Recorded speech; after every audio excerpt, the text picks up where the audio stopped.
Hello students, this is Shivam Poddar, your mathematics teacher. I hope you all are fine. Previous part में हम लोगों ने functions पढ़ा है, जिसके बारे में हमने कहा था कि function is one of the most important topic in mathematics, और not only for 11th and 12th but in higher mathematics. अब जब तक मैथमेटिक्स के साथ रहेंगे तब तक आपको फंक्शन सुनाई देता रहेगा. 11th में बहुत इंपॉर्टेंट टॉपिक्स पढ़ने हैं जो कि बेस बनेंगे आगे की चीजों के लिए. खैर, ये लेक्चर फंक्शंस को और अच्छी फिनिशिंग देने के लिए, हम लोग अभी मैथमेटिक्स में अपनी आगे नहीं बढ़ रहे हैं, फंक्शंस को हम और अच्छा एक फिनिश देंगे ताकि आपको बहुत अच्छे से फंक्शंस, इसकी डोमेन, रेंज, को डोमेन, फंक्शंस के रिप्रेजेंटेशन और हर तरीके से आप बिल्कुल है ना इंट्रोड्यूस हो जाए, एकदम कहीं कोई कॉर्नर छूटे ना. ये लेक्चर कल वाले यानी कि प्रीवियस पार्ट वाले लेक्चर से ज्यादा इंपॉर्टेंट है. इसमें मैं कुछ ऐसी चीजें भी बताऊंगा जो शायद आपकी एनसीईआरटी में, आपकी टेक्स्ट बुक में नहीं दी हो या शायद किसी भी साइड बुक राइटर में ना दी हो, बट मगर ये सारी चीजें आपके लिए फंडामेंटली कॉन्सेप्ट वाइज बहुत इंपॉर्टेंट होंगी. और ये आप लोगों को धीरे धीरे 11th में भी और धीरे जैसे ही आप 12th में एंटर करेंगे आपको ये सब समझ में आएगा. So our first topic is understanding functions by arrow diagram. ठीक है, हमने कुछ एरो डायग्राम बनाया. आपको याद है फंक्शंस सेट होता है, set of ordered pair, and functions को रिप्रेजेंट करने के लिए हमारे पास फिलहाल 3 तरीके हैं. सेट बिल्डर फॉर्म में लिख सकते हैं, रोस्टर फॉर्म में लिख सकते हैं,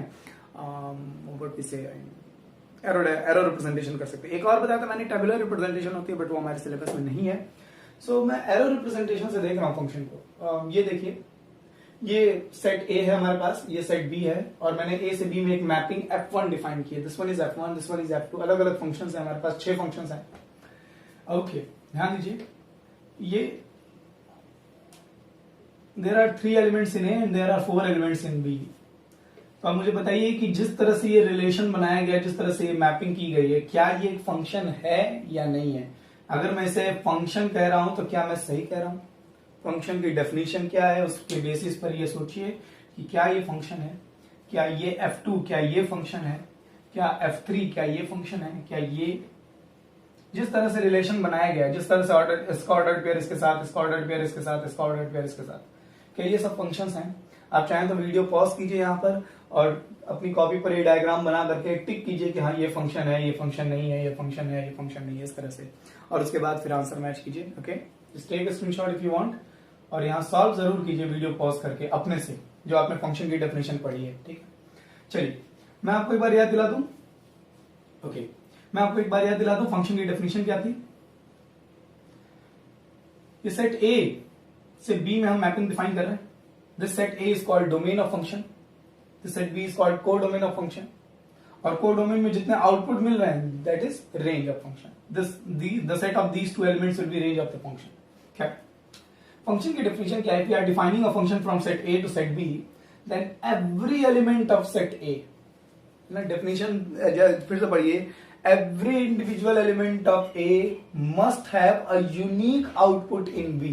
ऐसा ही डेफिनेशन दी गई थी. Every individual element of the domain must have a unique output in codomain. अगर ये कोई रिलेशन है, कोई भी रिलेशन है, रिलेशन तो सारे ही होंगे, हमको ये देखना है कि इन रिलेशंस में स्पेशल रिलेशन कौन है, दैट इज फंक्शंस कौन है. ठीक है, तो every element of set A, यहां पर आप देखिए, every element of set A is in what? इसकी भी इमेज मिल रही है, इसकी भी इमेज मिल रही है, इसकी भी इमेज मिल रही है. यहां पर भी हर एलिमेंट की इमेज मिल रही है. In this case also we have image of all the elements in set A. Again here, यहां पे, अरे यहां पर तो एक एलिमेंट छूट रहा है. मतलब ये जो रिलेशन डिफाइन किया गया सेट ए से सेट बी में, ये फंक्शन नहीं हो सकता. क्यों? क्योंकि फंक्शन की डेफिनेशन पर आप ध्यान दीजिए. Every element of, if we are defining function from set A to B, ठीक है, या relation from set A to B will be a function if every element of set A have a unique image, और we will say have a unique output in set B. तो यहां पर every element of set A, यहां पर एक element, इसका कोई output नहीं मिल रहा है, तो इसका मतलब ये फंक्शन नहीं.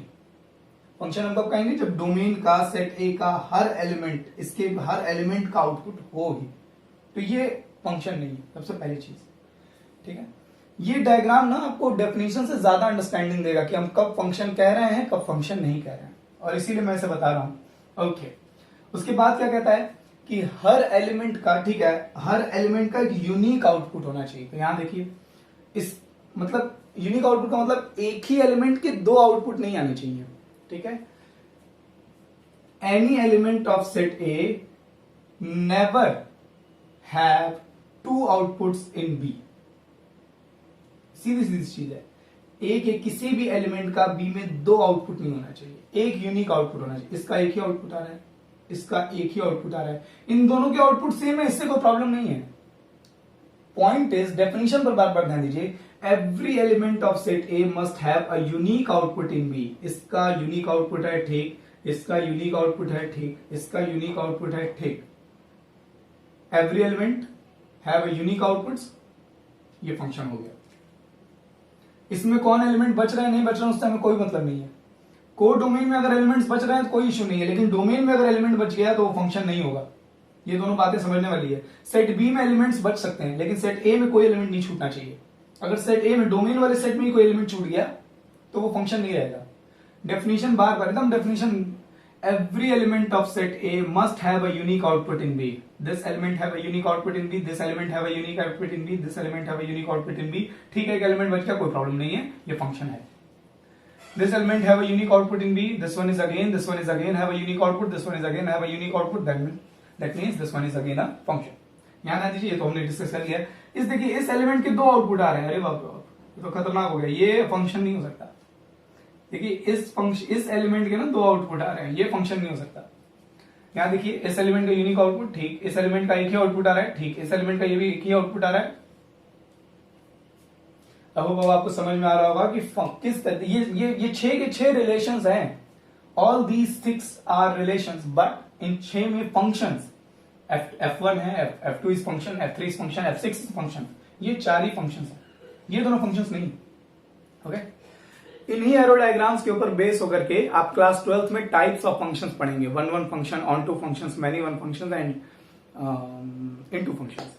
ठीक है, ये बहुत इंपॉर्टेंट होता है। यही रिप्रेजेंटेशन, यही एरो डायग्राम आपको 12th में जो भी टीचर पढ़ाएगा वो फिर से इसी तरीके से एक बार फिर से फंक्शंस को समझाएगा। सो दीज थिंग्स है ना, 11th 12th की चीजें एकदम कनेक्टेड रहती हैं। आप बहुत जरूरी है कि आप 11th इसको आप स्क्रीनशॉट जरूर लेंगे और अपनी नोटबुक में चंद्रा पब्लिक स्कूल के स्टूडेंट्स और पाईटी के स्टूडेंट्स इसे अपनी नोट्स में जरूर रखेंगे। Just take a screenshot. I hope it is done and I hope अब आप फंक्शन को बेहतर समझ पा रहे होंगे कि हाँ, कब किस ऑर्डर्ड पेयर को, किस तरह के रिलेशन को हम फंक्शन कहेंगे और कब हम उसे फंक्शन नहीं कहेंगे। Every element of the domain must have a unique output in the codomain, then the relation will be said as a function. Okay, हाँ, ये बड़ा इंपॉर्टेंट है। देखिए, मैंने कहा है ना कि ये सब भले आपको अपनी टेक्स्ट बुक में ना मिले, बट ये बहुत जरूरी है समझना। Graphical representation of a relation और वी विल से फंक्शंस। मैं फंक्शन की बात करूंगा, रिलेशन बस इंट्रोडक्शन दूंगा। देखिए, अगर हम एक रिलेशन और फंक्शन है क्या, ऑर्डर्ड पेयर का सेट है जनरली, ठीक है। तो अगर मैं एक रिलेशन डिफाइन करूं R1, ध्यान दीजिए, ठीक है, 1 2 1 3 नो सॉरी 2 3 3 4 बस। अब मैं कहूं कि इसको कार्टेशियन प्लेन पर प्लॉट कीजिए, तो आप कैसे प्लॉट करेंगे? Sir, x is equal to 1 और y is equal to 2, x is equal to 2, y is equal to 3। ये 3 पॉइंट्स मिलेंगे, बस यही 3 पॉइंट्स मिलेंगे, बस यही है प्लॉटिंग, है ना।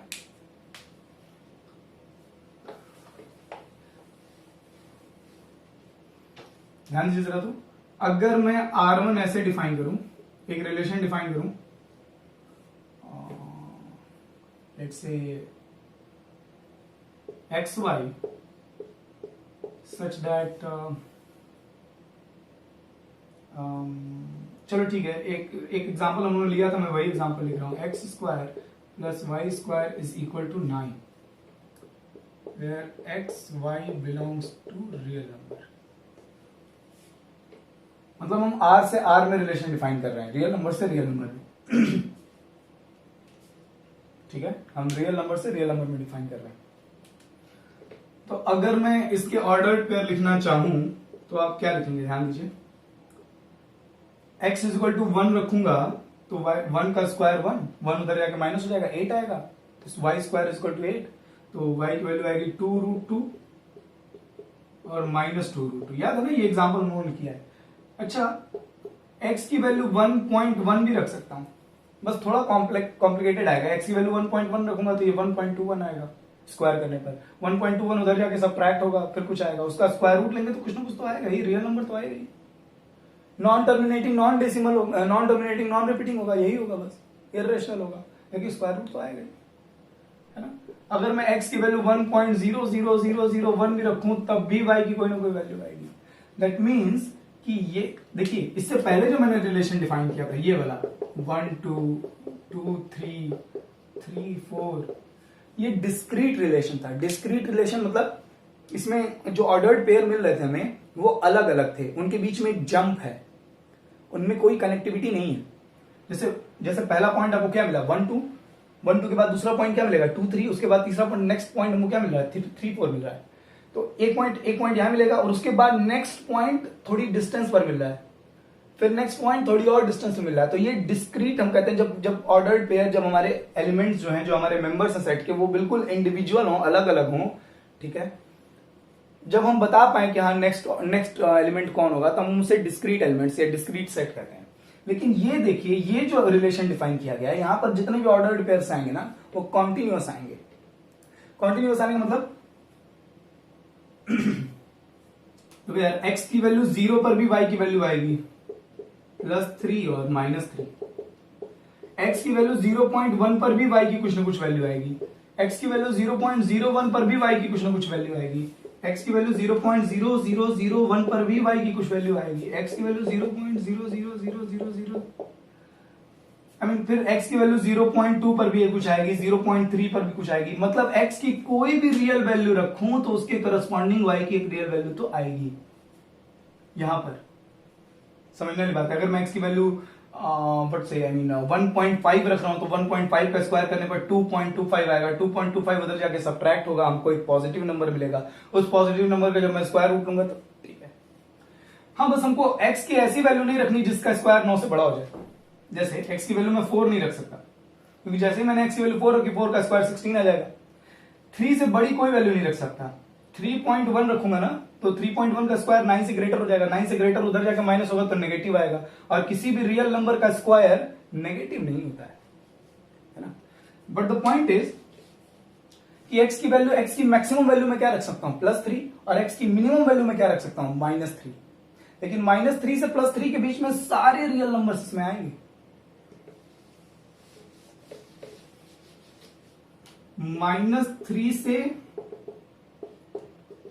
मैक्सिमम +3 तक, +3 पर क्या आउटपुट आएगा 0, -3 पर क्या आउटपुट आएगा 0। इसके बीच के सारे रियल नंबर्स, -3 के बाद है ना -2.99, -2.98, -2.97, सब पर कुछ ना कुछ आउटपुट आएगा। तो Renee Descartes in ordered pair से कोऑर्डिनेट ज्योमेट्री ऑलरेडी डेवलप कर चुके थे। उन्होंने कहा कि यार इन पॉइंट्स को कार्टेशियन प्लेन पर प्लॉट किया जा सकता है ना, इन पॉइंट्स को, इन सारे पॉइंट्स को हम कार्टेशियन प्लेन पर, XY प्लेन पर प्लॉट कर सकते हैं। x इज इक्वल टू -30 यहां पर आएगा, x इज इक्वल टू +30 यहां पर आएगा। x की वैल्यू 0 रखूंगा तो y की वैल्यू 3 आएगी, x की वैल्यू 0 पे y की वैल्यू 3। जब आप इसके जितने भी पॉइंट्स आ रहे हैं, जितने भी ऑर्डर पेयर आ रहे हैं, सबको रखेंगे ना यहाँ पे, तो इस तरीके से मिलते हैं पॉइंट्स।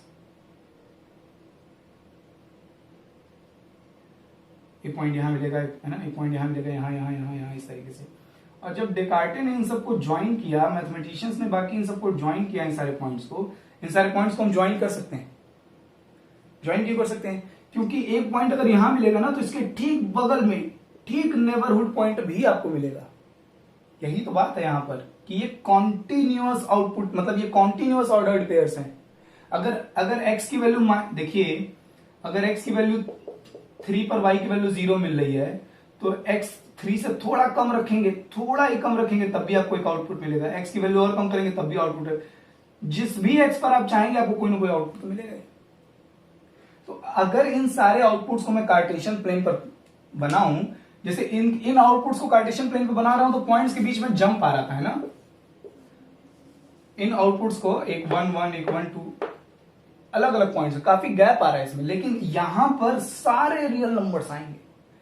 एक पाथ बनेगा, एक लोकस बनेगा, लोकस वर्ड यूज किया जाता है मैथ्स में। एक पाथ बनेगा और जब आप इन सारे पॉइंट्स को ज्वाइन करेंगे तो एक सर्कल बन जाएगा। और इसका ये कहा आप लोग पढ़ेंगे आगे कोऑर्डिनेट ज्योमेट्री में, ये सर्कल की इक्वेशन होती है, हम लोग पढ़ेंगे इसको। ये सब भूल जाओगे कि ये सर्कल की इक्वेशन होती है। कहने का मतलब ये है कि एक रिलेशन था और इस रिलेशन को हम ग्राफिकली बनाए, जब इनके सारे पॉइंट्स को, जितने भी पॉसिबल ऑर्डर्ड पेयर यहां से आ सकते थे, उन सारे ऑर्डर्ड पेयर को जब मैंने एक्स वाई प्लेन पर बनाया तो मुझे एक सर्कुलर पाथ मिल गया। तो इसे मैं इसका ग्राफ कहूंगा। This one is the graph of this relation. बस ये वाली बात है, ये इस रिलेशन का एक ग्राफ है। क्या ये चीज फंक्शन है, क्या ये रिलेशन फंक्शन है? हम लोगों ने ऑलरेडी डिस्कस किया हुआ है, आप प्रीवियस पार्ट में देखिए, एग्जांपल ऑलरेडी डिस्कस किया हुआ है। This relation is not a function, ये सिर्फ रिलेशन है। तो कहने का मतलब ये है कि अभी मैंने एक रिलेशन ड्रॉ किया था, एक रिलेशन बनाया था, ये रोस्टर फॉर्म में बनाया, ये सेट बिल्डर फॉर्म में बनाया, ये दोनों अलग अलग रिलेशन हैं, ठीक है। इसको जब मैं ग्राफिकली प्लॉट कर रहा था तो मुझे 3 डिस्क्रीट डिस्टिंक्ट पॉइंट्स मिल रहे थे जिनको ज्वाइन नहीं कर सकता था। ज्वाइन करने का कोई मतलब नहीं है ना, ज्वाइन कर देने का मतलब आपने इस पॉइंट से इस पॉइंट के बीच के सारे पॉइंट्स को कंसीडर कर लिया, लेकिन मुझे एक पॉइंट यहां मिल रहा है, एक पॉइंट यहां मिल रहा है और एक पॉइंट यहां मिल रहा है। लेकिन यहां पर क्या हो रहा है, इस केस में हर नेबरहुड पॉइंट मिल रहा था हमको। मैंने जितने भी पॉसिबल, आप ये सारे ग्राफ ना कंप्यूटर से किए जाते हैं, कंप्यूटर ग्राफिक्स होती है। सारे रियल पॉइंट्स को अगर आप बनाएंगे तो आपको एक सर्कुलर पाथ मिलेगा। इससे जितने भी ऑर्डर्ड पेयर्स आ रहे हैं, उन सारे ऑर्डर्ड पेयर्स को जब आप एक्स वाई प्लेन पर बनाएंगे तो आपको एक सर्कल मिलेगा। तो हम लोग कहते हैं कि इसका ये ग्राफ है, ठीक है, इस रिलेशन का। इसी तरह से फंक्शंस के भी ग्राफ बनाए जा सकते हैं। भाई जब रिलेशन के ग्राफ हैं और उन रिलेशंस में जो फंक्शन होगा उसके भी ग्राफ हो सकते हैं। बट ग्राफ तभी बनेगा जब हमारा इनपुट रियल नंबर से हो, जब हमारा आउटपुट रियल नंबर में हो। ग्राफ का मतलब एक्स वाई प्लेन पर हमको बनाना है। एक्स वाई प्लेन पर एक्स एक्सिस क्या है, नंबर लाइन है। वाई एक्सिस क्या है, नंबर लाइन है। एक्स एक्सिस रियल नंबर्स का set, y axis real number का सेट। और जब रियल नंबर के सेट का रियल नंबर के साथ कार्टेशियन प्रोडक्ट लेते हैं, ऑर्डर्ड पेयर बनाते हैं, तो हमको सारे पॉइंट्स मिलते हैं प्लेन में। फॉर एग्जाम्पल मैं एक दूसरा रिलेशन डिफाइन कर रहा हूं R2 इस तरीके से, x y such that let us say x is equal to y for and, बहुत सिंपल सा रिलेशन है ना, x y belongs to real number. बहुत बड़ी सिंपल, इसको रोस्टर फॉर्म में लिखा तो x की वैल्यू सर 1 1 आएगी, जो 0 से शुरू करते हैं, 0 0 आएगी। x और y बराबर होनी चाहिए, मतलब जो इनपुट वही आउटपुट। 0.1 तो 0 y की वैल्यू भी क्या आएगी 0.1, 0.001 तो y की वैल्यू क्या आएगी 0.001। ऐसे बहुत सारे पॉइंट मिलेंगे। अच्छा 0.1 पे 0.1, 0.2 पे 0.2, ऐसे बहुत सारे मिलेंगे।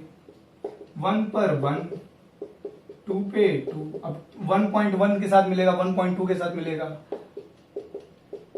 ओके, नेगेटिव में भी ऐसे ही, जैसे पॉजिटिव में सारे ऑर्डर्ड पेयर मिल रहे वैसे नेगेटिव में। कहने का मतलब ये है कि अगर मैं ये जो रिलेशन सेट बिल्डर फॉर्म में लिखा हुआ है, अगर मैं इसे रोस्टर फॉर्म में लिखूं तो क्या कभी पेन रुकेगी? इसीलिए तो हमने रोस्टर सेट बिल्डर फॉर्म पढ़ी थी, क्योंकि हम रोस्टर फॉर्म से, रोस्टर मेथड से हर सेट को नहीं लिख सकते। इनफाइनाइट सेट कैसे लिखेंगे? ये तो आउटपुट मिलता चला जाएगा, जो भी तुम रियल नंबर्स कभी खत्म नहीं होंगे। जो एक्स की वैल्यू रियल नंबर रखेंगे वही वाई की वैल्यू मिलेगी, दुनिया भर के आउटपुट्स मिलेंगे।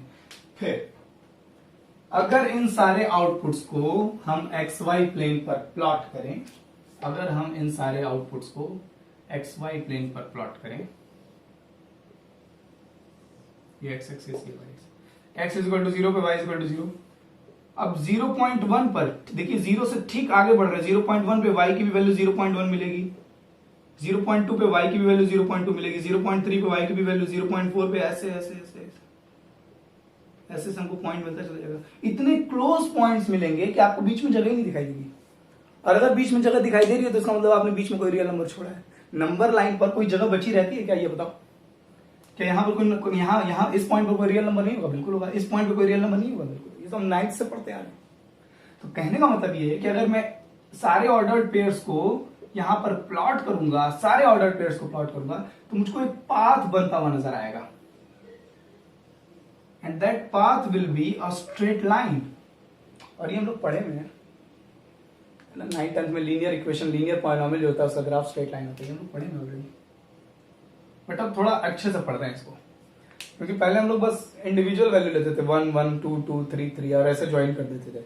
अब हमको समझ में आ रहा है कि नहीं, 1 1 2 2 के बीच में भी जितनी वैल्यूज आएंगी वो सब भी तो आएंगी। ये हमारे इस रिलेशन का ग्राफ है, इसको हम कहते हैं ग्राफिकल रिप्रेजेंटेशन ऑफ रिलेशन और फंक्शन। ये रिलेशन हो या फंक्शन हो, जो भी हो, उसका ये ग्राफिकल रिप्रेजेंटेशन है। हर रिलेशन का ग्राफिकल रिप्रेजेंटेशन होता ही होता है, बस किसी किसी में हमको कंटिन्यूअस पाथ मिलता है, किसी किसी में कंटिन्यूअस पाथ नहीं मिलता। जैसे मान लो एक पॉइंट यहां मिला, एक पॉइंट यहां मिला, एक पॉइंट यहां मिला, तो इनको ज्वाइन तो कर नहीं सकते। बस यही है ग्राफिकल रिप्रेजेंटेशन, दैट्स ऑल, खत्म। 1 2 3, यही 3 पॉइंट है। लेकिन यहां पे कितने पॉइंट मिल रहे हैं? इनफाइनाइटली मेनी पॉइंट्स मिल रहे हैं। इनफाइनाइटली मेनी पॉइंट्स को जब हम बना रहे हैं तो वो सारे पॉइंट्स मिलकर के मुझको दूर से क्या दिखाई दे रहा है? एक स्ट्रेट लाइन दिखाई दे रहा है। इन दोनों को दूर से देखने को दिखाई दे रहा है? कुछ नहीं, ये तो 3 पॉइंट दिखाई दे रहे हैं सर। तो ये ग्राफिकल रिप्रेजेंटेशन है, लेकिन ये कोई पाथ नहीं बना रहा है, कोई ज्योमेट्री की कोई स्पेसिफिक ज्योमेट्रिकल फिगर नहीं बना रहा है। ये एक स्पेसिफिक ज्योमेट्रिकल फिगर बना रहा है, क्या? Straight line. इससे पहला वाला एक स्पेसिफिक ज्योमेट्रिकल फिगर बना रहा था। What was that? सर्कल। तो कहने का मतलब ये है कि हर रिलेशन और फंक्शन के जितने भी ऑर्डर्ड पेयर्स आते हैं, अगर मैं उन ऑर्डर्ड पेयर को एक्स वाई प्लेन पर प्लॉट करता हूं तो मुझको क्या मिलेगा? मुझको उसका ग्राफिकल रिप्रेजेंटेशन मिलेगा। This one is the graphical representation for this relation, and the previous one जो सर्कल बना था वो ग्राफिकल रिप्रेजेंटेशन था उसके लिए। खैर, आई होप आपको ये सब समझ में आ रहा हो यार। सिर्फ समझना है, ये सब बहुत जरूरी है कि हाँ, ग्राफिकल रिप्रेजेंटेशन क्या है, क्यों है। कई बार ज्योमेट्री से देखना चीजों को बहुत सिंपल होता है, और वो आपको अभी समझ में आएगा कि क्यों, ग्राफ्स की इंपॉर्टेंस क्या है। अच्छा, क्या ये रिलेशन फंक्शन होगा? क्या ये रिलेशन फंक्शन होगा?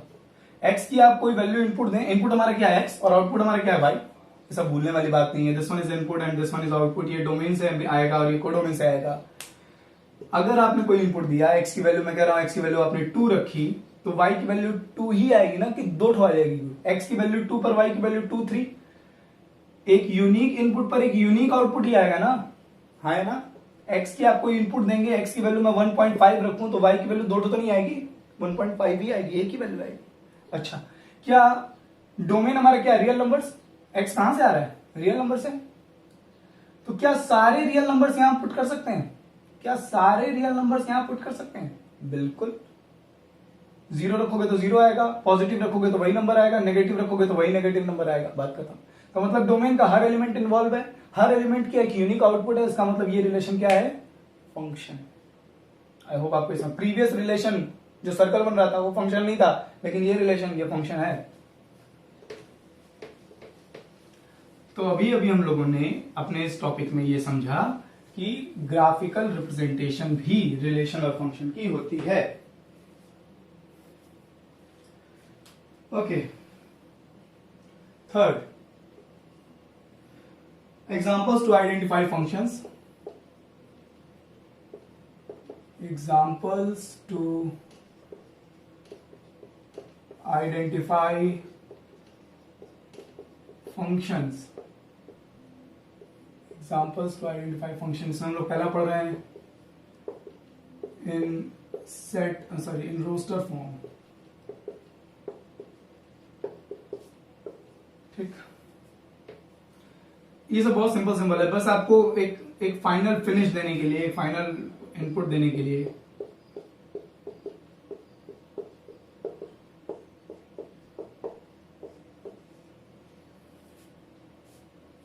क्या ये रिलेशन फंक्शन हो सकता है? 1 2 2 3 3 3, 1 का आउटपुट 2, 2 का आउटपुट 3, 2 का आउटपुट -3। अरे देखिए, इस 2 के 2 आउटपुट आ रहे हैं, 2 का आउटपुट 3 भी आ रहा है, 2 का आउटपुट -3 भी आ रहा है। क्या ये रिलेशन फंक्शन होगा? नहीं। किसी पर्टिकुलर इनपुट का एक यूनिक आउटपुट आना चाहिए, एक इनपुट का एक ही आउटपुट आना चाहिए, 2 आउटपुट नहीं आ सकते। यहां 2 के 2 आउटपुट आ रहे हैं, 3 and -3. This one cannot be a relation.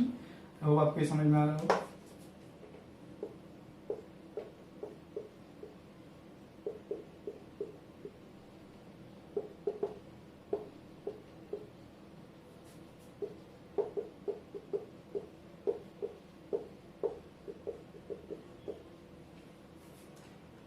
हम लोग एक रिलेशन डिफाइन कर रहे हैं इस सेट से इस सेट में, इस सेट से इस सेट में मतलब ऑल है ना, इन दोनों सेट के कार्टेशियन प्रोडक्ट का कोई सबसेट ले रहा हूं। देखिए इनके कार्टेशियन प्रोडक्ट का कोई सबसेट मतलब कोई ऑर्डर्ड पेयर में ले रहा हूं 1 3 1 4 2 5 3 7, एक लिख रहा हूं 1 4 2 5 3 6, एक लिख रहा हूं 1 4 2 5। ध्यान से समझिएगा। ओके, R2 को ध्यान दें तो 1 का आउटपुट दे रहा है 4, मतलब 1 4 का एक ऑर्डर्ड पेयर है, ठीक है। फर्स्ट कंपोनेंट इस सेट से आना चाहिए, सेकंड कंपोनेंट इस सेट से आना चाहिए। 2 का आउटपुट 5 दे रहा है, ठीक है। 3 का आउटपुट 7 तो इसमें है ही नहीं। ये मास्टर रिलेशन ही नहीं है, फंक्शन तो दूर की बात है, नॉट अ रिलेशन, ये तो रिलेशन ही नहीं है। रिलेशन होता तो इनपुट आपका इस सेट से आना चाहिए था, डोमेन से इनपुट आना चाहिए था और कोर डोमेन से आउटपुट आना चाहिए। ये 4 तो ठीक है, ये सेकंड कंपोनेंट 5, तो ये 7 तो डिफाइंड नहीं है। जब मैंने इन दोनों सेट के बीच में रिलेशन डिफाइन किया था तो इन दोनों सेट के सारे ऑर्डर्ड पेयर आने चाहिए थे। क्या ये ऑर्डर्ड पेयर इन दोनों सेट से आएगा? 7 है ही नहीं। आई होप आपको बात समझ में आ रही हो। R3 then this is not relation, relation ही नहीं है, फंक्शन तो पॉसिबल ही नहीं। जब रिलेशन ही नहीं है तो फंक्शन कहां से होगा? R3 1 का आउटपुट 4, ठीक है। 2 का ऑर्डर्ड पेयर 5 के साथ, 3 का ऑर्डर्ड पेयर 6 के साथ, यस ये रिलेशन है। क्या ये फंक्शन है? क्या ये फंक्शन है? Every element of domain, every element, domain ये हमारा, every element of domain must have a unique output. 1 का आउटपुट होना चाहिए, 2 का भी आउटपुट होना चाहिए, 3 का भी आउटपुट, 1 2 3 सबके आउटपुट है, ठीक। यूनिक आउटपुट होना चाहिए। 1 का एक ही आउटपुट आ रहा है, 2 का एक ही आउटपुट आ रहा है, 3 का एक ही आउटपुट आ रहा है। This is a function, this is a function. I hope आपको ये समझ में आ रहा हो। और लास्ट पार्ट देखिए, ये 1 का आउटपुट 4, 2 का आउटपुट 5, कितने लोगों को लग रहा है ये फंक्शन है? अगर आपको लग रहा है कि ये फंक्शन है तो आप गलत सोच रहे हैं, और जो स्टूडेंट समझ गए कि ये फंक्शन नहीं है वो अपना रीजन जरा क्रॉस चेक कर लें। फंक्शन की डेफिनेशन क्या कहती है कि every element of domain, domain के हर एलिमेंट का, every element of domain must have a unique output in core domain. तो 1 का तो आउटपुट है कोर डोमेन में 4, 2 का तो आउटपुट है कोर डोमेन में 5, लेकिन ये 3 का क्या? This is not a function, not a function. ये रिलेशन है, रिलेशन हो सकता है, फंक्शन नहीं है। आई होप आपको ना रोस्टर फॉर्म में ऑर्डर्ड पेयर दिया हो तो आप पहचान पाए कि कौन सा फंक्शन है कौन सा। इस रिलेशन का अगर हमसे डोमेन पूछा जाए तो सेट ऑफ 1 2 3, फर्स्ट कंपोनेंट का सेट। को डोमेन पूछा जाए, को डोमेन नहीं, रेंज पूछा जाए तो 2 3 -3 और 4। इस सेट के लिए R2 R3 R4 इन रिलेशंस के लिए आपसे डोमेन पूछा जाए तो सेट ऑफ फर्स्ट कंपोनेंट 1 2 3, इसके लिए 1 2 3, इसके लिए 1 2, set of first component. Codomain पूछा जाए तो कोडोमेन हमारा ये है 4 5, ये पूरा कोडोमेन है। और रेंज पूछा जाए तो R2 की रेंज क्या है? 4 5 7। अरे इसकी डोमेन रेंज की बात मैं क्यों कर रहा हूं? ये तो रिलेशन ही नहीं है, ये तो रिलेशन ही नहीं है, इसकी डोमेन रेंज की बात ही नहीं कर सकते। तो R2 में R3 में देखिए इसकी डोमेन क्या होगी? सेट ऑफ 1 2 3, रेंज क्या होगी? Set of 4 5 6। R4 में देखिए डोमेन क्या है? 1 2, सेट ऑफ 1 2, एंड कोडोमेन क्या होगा? रेंज क्या होगा? Set of 4 and 5। कोडोमेन क्या है? कोडोमेन ये है 4 5 6। आई होप आपको रोस्टर फॉर्म में फंक्शंस को समझना बिल्कुल अच्छे समझ में आया होगा।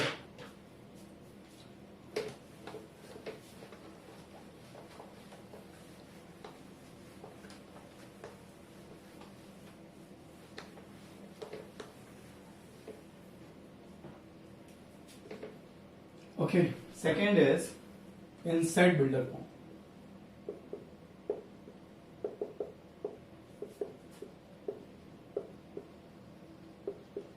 देखिए मैं भले कह रहा हूं कि ये सब कॉपी पर नोट करना, मतलब ये सब जो हम लोग पढ़ रहे हैं एग्जाम्पल सॉल्व कर रहे हैं, बट पर्सनली मैं यही सजेस्ट करूंगा कि आप इन सबको नोट रखिएगा अपनी कॉपी पर, ठीक है। जब आप 12th में जाएंगे या जब आप कभी भी, जब आपको फंक्शन का कॉन्सेप्ट लगेगा कि मैं भूल गया हूं, मैं भूल गई हूं, मुझे ध्यान कॉन्सेप्ट, जब भी आप कॉन्सेप्चुअली फंक्शंस में अपने आप को वीक महसूस करेंगे, ट्रस्ट मी आप लेक्चर्स की नोट्स खाली पढ़ लीजिए। अगर आपको फंक्शन में कभी कोई मिसकॉन्सेप्शन हो तो आकर के मुझसे कहिए, ऐसा हो नहीं सकता कि कभी आपको मुझसे आकर के कहना पड़ेगा कि हाँ सर फंक्शन नहीं समझ में आ रहा है ना। जिस ऑर्डर में चीजें पढ़ाई गई हैं, जिस ऑर्डर में मैंने चीजें पढ़ाई हैं, अगर आप उस ऑर्डर में चीजों को पढ़े हैं, नोट्स आपने प्रॉपरली बना रखी है, तो कभी आपको मिसकॉन्सेप्शन नहीं हो सकता। It's not possible. ठीक है, एकदम ये मेरे गट्स हैं, मैं एकदम गट फीलिंग के साथ कह सकता हूँ। I am confident on this. In set builder form let us say that we are defining a relation R1। मैं रियल नंबर्स के सेट पर रिलेशन डिफाइन कर रहा हूँ, set of x y such that, ध्यान दीजिएगा, y is equal to x square, और एक रिलेशन डिफाइन कर रहा हूं R2, ये भी रियल नंबर्स के सेट पर है। रियल नंबर्स के सेट का मतलब ये फर्स्ट कंपोनेंट सेकंड कंपोनेंट दोनों रियल नंबर से आ रहे हैं।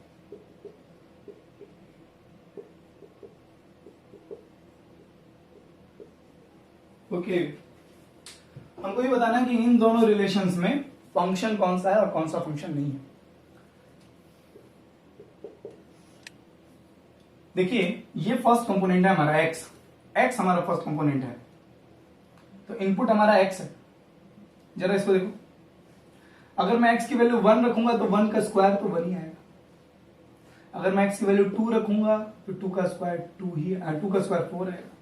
x की वैल्यू -1 रखूंगा तो -1 का स्क्वायर 1 आएगा। तो जरा अगर मैं इसको ऑर्डर्ड पेयर में बनाऊं ऐसे रैंडमली, बस कुछ रैंडम पॉइंट ले रहा हूं, x की वैल्यू 1 1 पे आउटपुट 1, x की वैल्यू -1 पे आउटपुट 1, x की वैल्यू 2 पर आउटपुट 4, x की वैल्यू -2 पे आउटपुट 4, x की वैल्यू 0 पर आउटपुट 0 एंड सो ऑन। ऐसे रैंडम मैं बना रहा हूं, बस देख रहा हूं कि क्या है क्या ये चीज। इसको देख लीजिए,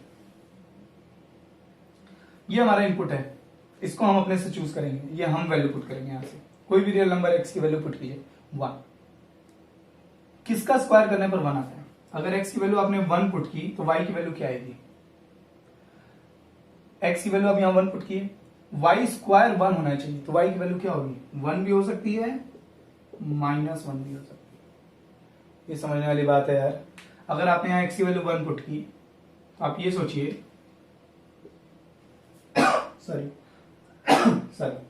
अगर आपने x की वैल्यू 1 पुट की तो आप ये सोचिए कि किस रियल नंबर का स्क्वायर करने पर बनाता है। 1 का भी स्क्वायर करने पर बनाता है, -1 का भी स्क्वायर। तो x की वैल्यू 1 पुट करेंगे तो आउटपुट 2 मिलेंगे, एक +1 और एक -1। अगर आपने x की वैल्यू 4 पुट की तो किसका स्क्वायर करने पर 4 आता है, 2 का भी और -2 का भी। अब बातें एकदम एकदम एकदम आईना आपको दिख रहा होगा, एकदम शीशे की तरफ बातें साफ है। यहां पर एक ही इनपुट पर आप देखिए 1 का आउटपुट 1 भी आ रहा है, 1 का आउटपुट -1 भी आ रहा है, 1 के आउटपुट 2 आ रहे हैं, 1 और -1। क्या ये फंक्शन होगा, ये फंक्शन नहीं है। और इसको देखो, 1 पर एक ही आउटपुट आ रहा है, 1 पर कहीं और दूसरा आउटपुट आएगा नहीं। 1 का स्क्वायर 1 ही होता है ना, कुछ -1 तो हो नहीं सकता। -1 का स्क्वायर 1 आ रहा है, -1 का एक ही आउटपुट आएगा ना, -1 का स्क्वायर 1 ही होता है ना, और तो कुछ होता नहीं। 2 का स्क्वायर 4, -2 का स्क्वायर 4, ये फंक्शन है हमारा। तो अगर सेट बिल्डर फॉर्म में भी दिया हो तो आप थोड़ा सा कॉमन सेंस यूज करके ये जज कर सकते हैं कि वो फंक्शन है या नहीं है।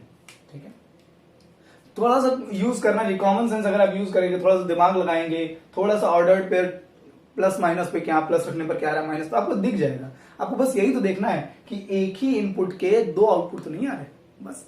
ठीक है, इफ यू वांट, अगर आप चाहें तो उसका स्क्रीनशॉट ले लीजिएगा, आपकी इच्छा है। मैं फिर से कह रहा हूं कि ये सारी बातें कॉन्सेप्ट बिल्ड करने के लिए बहुत इंपॉर्टेंट है, वरना मैं ये लेक्चर नहीं ले रहा होता। इतना लंबा लेक्चर लेने की सिर्फ वजह है कि फंक्शंस की फिनिशिंग बहुत है ना, बहुत नीट एंड क्लीन रहे आपकी, बहुत पॉलिश्ड रहे आपकी। फंक्शंस पर अंडरस्टैंडिंग जितनी बेहतर रहेगी, आगे लिमिट्स पढ़ना है, डेरिवेटिव्स पढ़ना है, पूरी कैलकुलस है। थर्ड, बाई, अच्छा एरो रिप्रेजेंटेशन से तो हम समझ ही चुके हैं शुरू में ही। ठीक है, by graphical representation,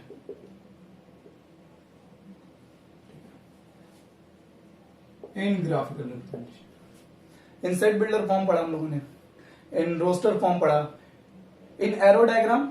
arrow diagram से फंक्शन कैसे पहचानना है वो हमने शुरू में ही पढ़ लिया था, एकदम स्टार्टिंग में पहले ही बना रखा था मैंने। और अब पढ़ रहे हैं हम लोग ग्राफिकल रिप्रेजेंटेशन में हम कैसे फंक्शन पढ़ेंगे। मान लीजिए हमारे पास XY प्लेन पे ये कोई रिलेशन ड्रॉन है, ये कुछ भी है, ये किसी रिलेशन, हमारे पास कोई रिलेशन था, उसके जितने भी ऑर्डर्ड पेयर्स आ रहे थे उन सारे ऑर्डर्ड पेयर्स को मैंने कार्टेशियन प्लेन पर एक्स वाई प्लेन पर पुट किया, तो उन सारे पॉइंट से मिल करके एक पाथ बना ये सर्कल।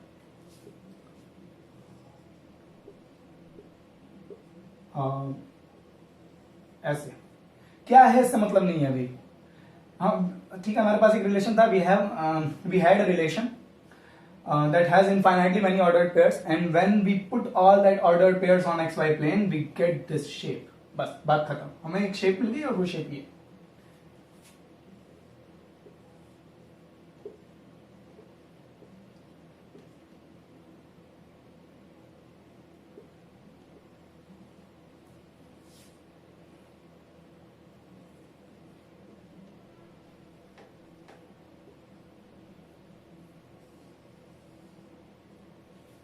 ना इससे आपको ये सब रिलेशंस हैं, ये R1, ये R2, ये R3, R4, हमें ये पहचानना है कि किस रिलेशन का ग्राफ फंक्शन है, इन रिलेशंस में से कौन सा फंक्शन है। ग्राफ देख के कैसे पहचानेंगे, सेट बिल्डर फॉर्म में हम पहचान लिए, रोस्टर फॉर्म में बड़ा आसान है पहचानना, एरो डायग्राम में भी हमने सीखा कि कैसे पहचानना है, ग्राफ देख के कैसे पहचानेंगे कि कौन सा फंक्शन है और कौन सा फंक्शन नहीं है। तो देखिए, ठीक है, अगर आप यहाँ वीडियो पॉज कीजिए और सोचिए थोड़ा सा कि क्या आपको कोई अप्रोच या कोई तरीका मिल रहा है, उसके बाद मेरी बात सुनिए। अगर आपको लग रहा है कि आपका तरीका, आपको अप्रोच मुझसे अलग है, आपने कोई नया इनोवेटिव कुछ खोजा है, आपको कुछ इनोवेटिव दिखाई दिया है, तो प्लीज मुझे शेयर कीजिए, प्लीज मुझे बताइए कि सर क्या ऐसे हम नहीं बता सकते। और अगर आपका तरीका और मेरा तरीका सेम है तो और अच्छी बात है, मतलब कि आप वो चीज समझ पाए, जान गए कि हाँ ऐसे बताने वाले हैं सर। खैर ठीक है, और अगर आपको नई आइडिया दिखाई दिया कोई बात नहीं। देखिए ये हमारा एक्स एक्सिस जो है हमारा, ये इनपुट है, ये एक्स की वैल्यूज ये हमारा इनपुट है और वाई की वैल्यूज क्या है, हमारा आउटपुट है। हम ऐसे ही हमेशा जनरली हम ऐसे ही सोचते हैं, स्टैंडर्ड यही है कि हम एक्स को इनपुट की तरह यूज करें और वाई को आउटपुट की तरह यूज करें। तो अगर हमारे पास ये है कोई रिलेशन है, तो आप देखिए ये कोई इनपुट होगा हमारे यहाँ पे, इस इनपुट पर एक आउटपुट ऊपर मिल रहा है और एक आउटपुट नीचे मिल रहा है, इस इनपुट पर दो आउटपुट मिल रहे हैं। ये पॉइंट मिला होगा ना भाई, ये पॉइंट मिला होगा तभी ना ये पाथ बना है, ये पॉइंट मिला होगा तभी ना ये पाथ बना है। तो इन दोनों पॉइंट्स का इनपुट तो सेम है। यहां पे देखिए एक पॉइंट ये मिला होगा हमको और एक पॉइंट ठीक इसके नीचे ये मिला होगा। ये रिलेशन है, रिलेशन का ग्राफ है। ये ढेर सारे ऑर्डर्ड पेयर्स को एक पॉइंट यहां मिला होगा, एक पॉइंट यहां यहां यहां यहां, ढेर सारे ऑर्डर्ड पेयर्स मिले होंगे। उन सारे ऑर्डर्ड पेयर्स को मैंने एक्स वाई प्लेन पे बनाया तो ये पाथ बना था। तो एक पॉइंट ये मिला होगा, एक पॉइंट ठीक इसके नीचे मिला होगा। तो इन दोनों पॉइंट को देख के क्या लग रहा है कि इन दोनों पॉइंट्स का इनपुट तो सेम है। एक ही इनपुट पे एक आउटपुट पॉजिटिव में मिल रहा है और एक आउटपुट नेगेटिव में मिल रहा है। तो एक ही इनपुट पे अगर हमको दो आउटपुट मिल रहा है तो ये फंक्शन है, ये फंक्शन है।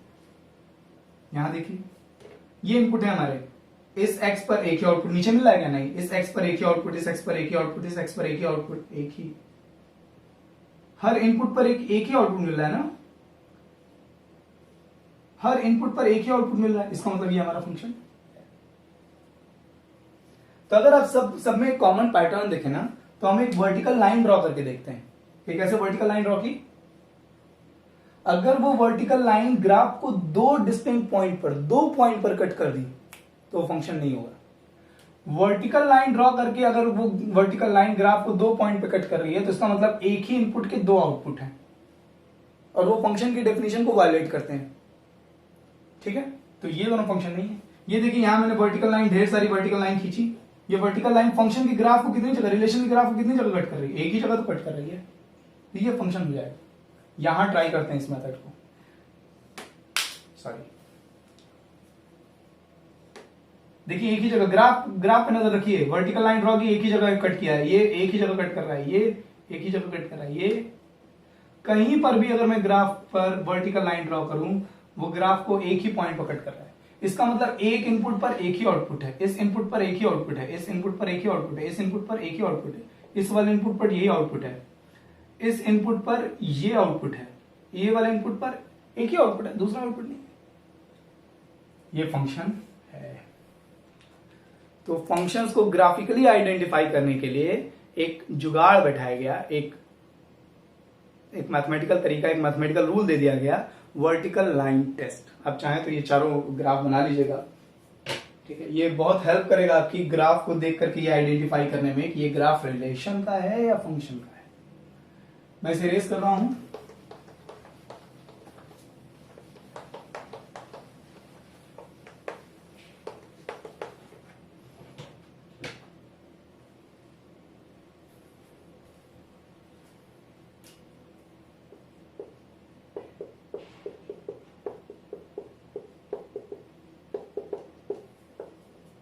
Vertical line test.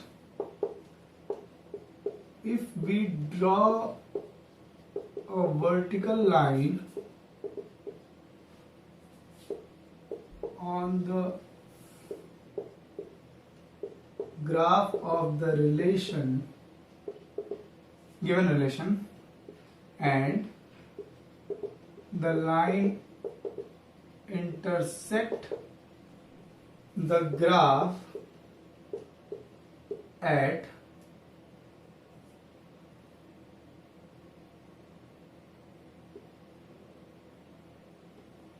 most one point, at most ज्यादा से ज्यादा एक पॉइंट पर कट करें, then the relation will be a function.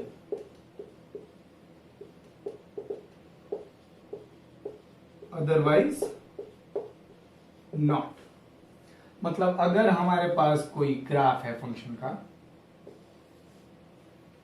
ये ग्राफ है, ये ब्लैक वाला ग्राफ है, ये तो एक्स एक्सिस और ये वाई एक्सिस है, और हमने वर्टिकल लाइन ड्रॉ की, और ये वर्टिकल लाइन मैक्सिमम एक पॉइंट पर कट रही है, तो भाई यहां ड्रॉ कर रहे हैं, यहां ड्रॉ करने का मतलब नहीं, यहां हमें पता ही कैसे चलेगा। अगर ग्राफ पर वर्टिकल लाइन ड्रॉ करने पर मैक्सिमम वन पॉइंट पर इंटरसेक्ट करे तो ये फंक्शन है, और अगर ग्राफ पर वर्टिकल लाइन ड्रॉ करने पर एक से कम पॉइंट पर इंटरसेक्ट, मतलब एक से ज्यादा पॉइंट पर इंटरसेक्ट करते हैं, जैसे ये यहां देखिए, ये ऐसे जब वर्टिकल लाइन, तो एक यहां पर, एक यहां पर और एक यहां पर, देयर आर 3 पॉइंट्स, ये फंक्शन नहीं है। ये रिलेशन का ग्राफ हो सकता है, ये फंक्शन नहीं है। ये रिलेशन तो है ही, फंक्शन भी है। This is called vertical line test. मतलब हमें अगर ग्राफ मिल जाए तो हम लाइन खींच करके देख सकते हैं कि वो फंक्शन है या नहीं। आई होप आपको आज का लेक्चर समझ में आया हो। आज का लेक्चर समझ में आना बहुत जरूरी है। जरूर समझ में आए तो कोशिश कीजिए कि एक ही शॉट में आपको लेक्चर समझ में आए, इससे आपकी फोकस और कंसंट्रेशन बढ़ेगी। लेकिन अगर नहीं समझ में आई ये बात तो एक बार रिवीजन के लिए आप फिर से देखिए कि कहीं कोई इंपॉर्टेंट चीज मैंने छोड़ी तो नहीं है, ठीक है। हमने फंक्शन को एक फिनिश देने की कोशिश की है। नेक्स्ट पार्ट में हम लोग ग्राफिकल रिप्रेजेंटेशन से डोमेन और रेंज फाइंड करना सीखेंगे, दैट इज वेरी इंपॉर्टेंट। मैं फिर कहूंगा, टेक्स्ट बुक में अगर ये सब चीजें आपको नहीं मिले तो आप ये मत समझिएगा कि सब पढ़ना जरूरी नहीं है, ठीक है। अपना रिस्पांस कि आपको आज की क्लास समझ में आई या नहीं, गूगल क्लासरूम ऐप पर जरूर मेंशन कीजिए। चंद्रा पब्लिक स्कूल मऊ के स्टूडेंट्स गूगल क्लासरूम पर अपना रिस्पांस जरूर देंगे। क्या, किस तरह से देंगे? अंडरस्टूड सर, डन, समझ गया सर, समझ गई सर, इस तरह से नोट्स जरूर बना लीजिएगा। खूब खुश रहिए, खूब मेहनत कीजिए। बाय।